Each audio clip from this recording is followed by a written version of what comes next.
Welcome back. हम बात कर रहे हैं मुल्तान टेस्ट मैच पर, जहां पर अब्दुल्ला शफीक और शान मसूद ने ज़बरदस्त परफॉर्म किया है। ताहम साइम अयूब एक मरतबा फिर नाकाम हुए हैं।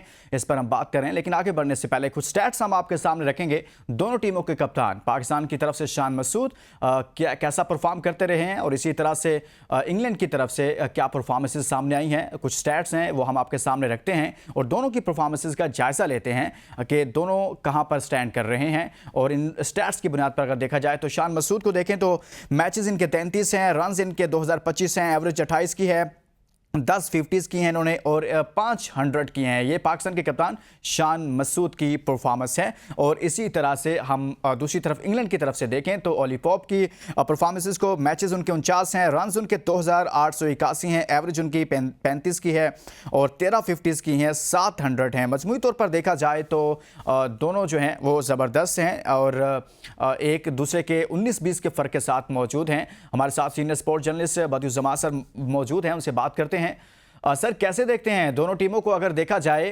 पाकिस्तान हालिया सीरीज बांग्लादेश से हारा, घर में हारा, व्हाइट वॉश हुआ, दूसरी तरफ इंग्लैंड की टीम, दोनों टीमों को किस तरह से रेट करेंगे आप? देखिए, हम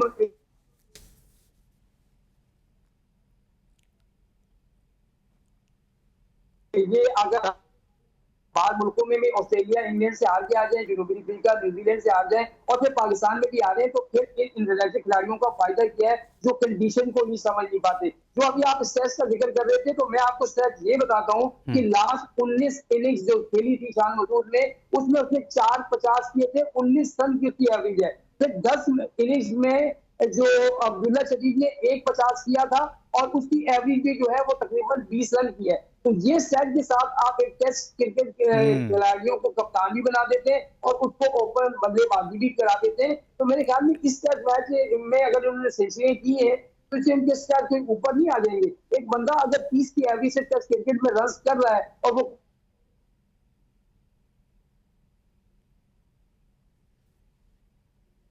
कप्तान है तो 30 रन करते हैं, 50 करते हैं, फिर आप उसको बड़े रन में कन्वर्ट करते हैं। लेकिन हमारे यहाँ कोई ऐसा बल्लेबाज नहीं है सवाए बाबर के कि जो जाकर जो है वो 50 को 100 में कर सके। बाबर के भी तनकीद इस वजह से होती रही, वो प्रेशर में रहा, उसने जो है वो कप्तानी का अलग प्रेशर, लेकिन हम छोड़ना भी तो कुछ नहीं चाहते भाई। अगर आप कप्तानी आपसे नहीं हो रही, आप छोड़ दें, बोले भाई एज अ बैट्समैन मैं खेल रहा हूँ, मुझे खिलाओ, मैं रन करूंगा, जो मेरा काम है वो मैं करूंगा। लेकिन यहाँ ओहदा किसी को बुरा नहीं लगता, ये कुर्सी किसी को बुरी नहीं लगती, तो ये कुर्सी के चक्कर में, लीडरशिप के चक्कर में जो है हम मारे जाते हैं। तो बड़ी अच्छी बात की थी यूनुस खान ने, उन्होंने कहा कि हमारे पास कप्तान तो है लेकिन हमारे पास लीडर नहीं है। जब तक टीम में लीडर नहीं होगा वो टीम नहीं चला सकता। आप बैटिंग अच्छी करके आ जाए और बाहर जब आप बॉलिंग कर रहे हो तो बाहर से आपको आके जो बाउंड्री पे कोच खड़ा होकर मशवरा दे, असिस्टेंट कोच आपको मशवरा दे, वो ये करो वो करो। सर आप तो शान मसूद की बात कर रहे हैं, लेकिन शान मसूद पर बहुत सारे लोग तो हमारे साथ आकर कहते हैं भाई उसे तीनों फॉर्मेट का कैप्टन बना दें, और आप तो कह रहे हैं कि 19 की एवरेज के साथ उनको टेस्ट टीम का कैप्टन बनाया है। यहां पर तो ये बातें होती हैं, बाज हल्के ये कहते हैं कि जी तीनों फॉर्मेट्स का बना दें, ये तो फिर पाकिस्तान क्रिकेट के साथ खिलवाड़ होगा ना। मसला ये है कि वो इंग्लिश बोलना जानता है भाई, तीनों को कप्तान इसलिए बनाते हैं कि वो इंग्लिश पढ़ा लिखा है, इंग्लिश अच्छी बोलता है, इंग्लैंड में भी जाके बोल लेगा, ऑस्ट्रेलिया में बोलेगा। बाबर जो है वो इंग्लिश सही नहीं बोलता, या दूसरा कोई आएगा वो इंग्लिश सही नहीं बोलेगा। लेकिन सर हमने दुनिया के साथ चैंपियंस ट्रॉफी खेलनी है, मैचेस खेलने हैं, वहां पर इंग्लिश लैंग्वेज कोर्स थोड़ी करवाना है कि हम शान मसूद को कैप्टन बनाकर, अगर इंग्लिश अच्छी बोलता है तो हमारे यही तो रवाज है, हमारे यही तो रवाज है। हम कप्तान देखिए, एक कप्तान जो होता है ना, सरफराज अहमद कप्तान था, उसको पता था कि मैंने टेस्ट क्रिकेट में कैसी कप्तानी करनी है, वनडे में कैसी करनी है, T20 में कैसे करनी है।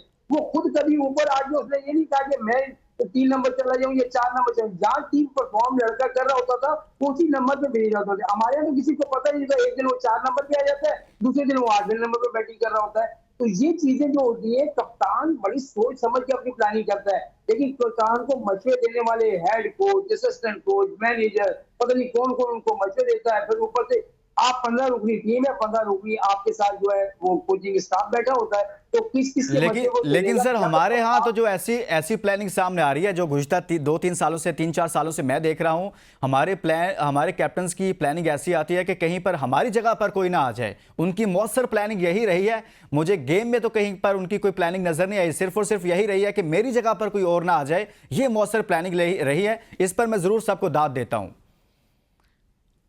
मैं आपको ये बता रहा हूँ कि हमारे पास जो है ना, पिछले कई 3-4 साल आप उठा लें, तो वही प्लेयर आज तक T20 खेल लें, वनडे खेल लें और टेस्ट क्रिकेट खेल लें। इमाम उल हक ने क्या गजूर किया था कि टेस्ट क्रिकेट में उसको बाहर कर दिया, उसकी तो 56 रन किया अभी भाई, उसको क्यों बाहर किया हुआ है?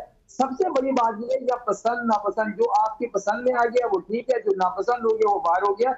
ये चीजें नहीं होनी चाहिए। आप जब तक जो है दोस्तियां यारियां टीम में लगाएंगे तो पाकिस्तान टीम की परफॉर्मेंस नहीं अच्छी होगी। एक को कप्तानी से हटा दो तो दूसरा साथ छोड़ देता है, हाँ। दूसरे को कप्तानी से हटा दो तो दूसरा साथ छोड़ देता है। यहाँ हर कोई चाहता है कि मैं कप्तान बन के टीम में रहूं।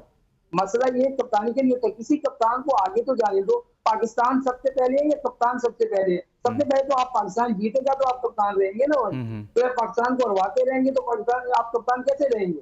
तो यही चीजें हैं कि जब तक आप इंटरफेस सबकी खत्म करें और ये जो सेंटर कॉन्ट्रैक्ट जो भी खिलाड़ी कहते रहे आप मानते रहे, आप जो आईसीसी के फंड से उनको पैसे देते रहे, आप लोगों के पैसे देते रहे, उन खिलाड़ियों के जो है नखरे इतने हो गए कि वो अपने आप को बहुत बड़ा तुरम खान। आप मुझे ये बताएं ना, हाँ। ऑस्ट्रेलिया का ट्रेविस हेड है तो रन्स पे रन्स कर रहा है, और भाई आज दिन तक हमें बताएं कि उसने कौन सी डिमांड की? विराट कोहली ने 27,000 रन के रिकॉर्ड तोड़ दिया, कौन सी डिमांड की? वहां तो ऐसा कुछ सर नहीं वो होता। कप्तानी छोड़ हमारे गया, टीम वो में उसने होगा। कप्तानी छोड़ दी, उसने कप्तानी छोड़ दी विराट कोहली ने। यहाँ कप्तानी छोड़ने के लिए तैयार ही नहीं होते, परफॉर्मेंस भी नहीं होती और कप्तानी भी नहीं छोड़ते, ये हाल है यहाँ पर। मसला सारा ये है कि वो वही है ना कि मैं लीडर बन के रहूं। हाँ। असल में जब आपको कप्तानी का प्रेशर, जब आपको अपनी बैटिंग का प्रेशर, जब तक कप्तान का काम क्या होता है, जब तक कप्तान परफॉर्म नहीं करेगा, टीम परफॉर्म नहीं करेगी, तो आप किसी को कुछ कह भी नहीं सकते। अगर बाबर रन नहीं करता, 16 इनिंग्स में बाबर ने भी रन नहीं किए, आप किसी को कुछ कह सकते हैं भाई तुम रन क्यों नहीं कर रहे हो? हाँ। वो आगे से जवाब देगा भाई आपने क्या किया। तो यही मसला होता है कि आप कप्तानी जिस तरीके से दुनिया भर के लोग करते हैं, एबी डिविलियर्स से बड़ा प्लेयर था कोई, उसने तो अपने बिल्कुल रूप में क्रिकेट छोड़ दी। उसने कहा जी अब मुझे समझ आ रहा है कि मैं जो है अब क्रिकेट मुझे मेरी आंखें इजाजत नहीं देती कि मैं बॉल को सही तरीके से पकड़ लूं, छोड़ दिया। क्या उसको किसी ने क्या कहा? असल में हमारे यहाँ अभी हाँ। जो ऐसे ऐसे प्लेयर हैं जिनकी उम्र 37-40 साल 42-43 साल हो जाती है, वो क्रिकेट से किनारा कशी नहीं करते, कहते हैं भाई यहाँ नहीं तो यहाँ से, यहाँ नहीं तो यहाँ से, कुछ ना कुछ तो खेलते रहेंगे। तो कप्तान के लिए मेरे तो ख्याल है कि कप्तान एक ऐसा प्लेयर होना चाहिए जो खुद परफॉर्म करे, लड़कों से परफॉर्म करवाए, पाकिस्तान को मैच जितवाए। बहुत बहुत शुक्रिया सीनियर स्पोर्ट्स जर्नलिस्ट जमात साहब हमारे साथ मौजूद थे और हमने बात की है मुल्तान टेस्ट पर, पाकिस्तान की कुछ अच्छी परफॉर्मेंसेस पर और साथ में साइम अयूब की मुसलसल नाकामियों पर। इसके साथ इजाज़त दीजिए और अपना बहुत सारा ख्याल रखिए। अल्लाह हाफ़िज़।